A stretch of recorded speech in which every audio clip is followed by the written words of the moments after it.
Hello everyone, আজকে আমার পুরীতে কত নম্বর দিন ছিল আমি নিজেও ভুলে গেছি। আজকে আমি সকাল সকাল উঠে পড়েছি, কারণ আমি আজকে দেখতে এসেছিলাম সমুদ্রের সানরাইজ দেখতে।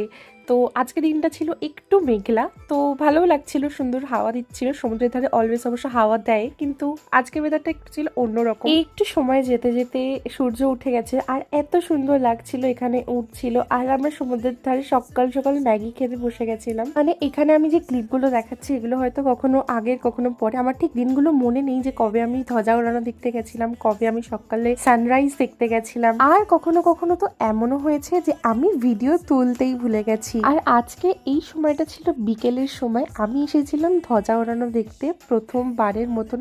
মন্দিরের ভেতরে তো ক্যামেরা অ্যালাউ ছিল না, তবে আমি মন্দিরের ভেতরে গিয়েই ধ্বজা ওড়ানো দেখেছি। কিন্তু নেক্সট টাইম আমি যদি কখনো প্রভুর ইচ্ছায় যাই, তখন আমি বাইরে থেকেই দেখবো আর ভিডিও তোলার চেষ্টা করবো। আর ধ্বজা ওড়ানো দেখার পরে আমি বের হয়ে পড়েছিলাম শপিং এর জন্য, বাড়ির লোকের জন্য আর নিজের জন্য কিছু শপিং করার জন্য। আর এই জায়গাটা সম্ভবত স্বর্গদ্বার বিচের সামনেই। আর গল্প করতে করতে আমি একটা ভিডিওতে কটা ক্লিপ দেখিয়েছি জানি না। আর এই সময়ের যে ক্লিপটা ছিল সেটা হচ্ছে আমি আবার বাড়ি ফেরার যে ট্রেনের সময়, ওই সময়টাতে ফেরার সময় একটু তো মন খারাপ করছিল যে কিভাবে ভালো দিনগুলো কেটে গেল, কিন্তু প্রভুর ইচ্ছা থাকলে আমি আবারও তার কাছে আসবো।